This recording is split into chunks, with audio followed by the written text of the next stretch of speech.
بسم اللہ الرحمن الرحیم۔ اکثر ٹوٹ جاتی ہے ایک عورت مردوں کی پگڑیاں سنبھالتے سنبھالتے۔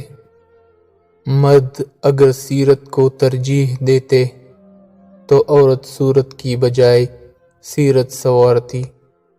عزت دو لیکن اتنی عزت بھی نہ دو کہ اپنی کوئی عزت نہ رہے۔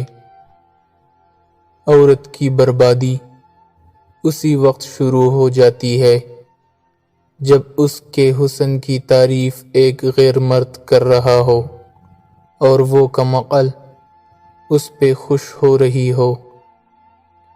محبت عورت کی ایجاد ہے اور مرد کی دریافت۔ یہ وہ بیماری ہے جس میں مرد اور عورت کی بینائی کم ہو جاتی ہے، کبھی کبھی تو آندھے بھی ہو جاتے ہیں۔ عورت کے چہرے پر تمام رنگ مرد کی وجہ سے آتے ہیں، چاہے وہ خوشی کے ہو یا غم کے۔ باپردہ عورت غیرت مند بھائی، غیرت مند شوہر اور غیرت مند باپ کی نشانی ہے۔ اس معاشرے میں عورت کا مرتبہ کیسے بلند ہو سکتا ہے جہاں مردوں کی لڑائی میں گالیاں ماں بہن کی دی جاتی ہیں۔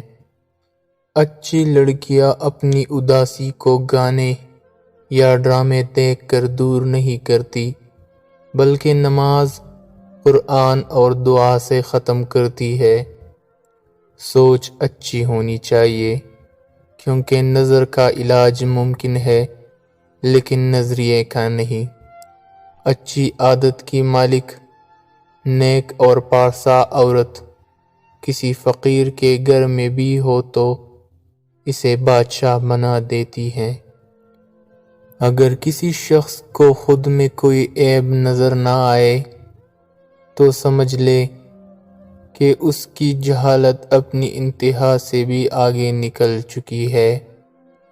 عورت پر حیا کی چادر ایسی جچتی ہے جیسے قرآن پاک پر غلاف ہے۔ عورت کے پاس یہ صلاحیت ہے کہ وہ حالات کے تقاضے کے مطابق وہ اپنے والدین کا بیٹا بھی بن سکتی ہے اور اپنی اولاد کا باپ بھی۔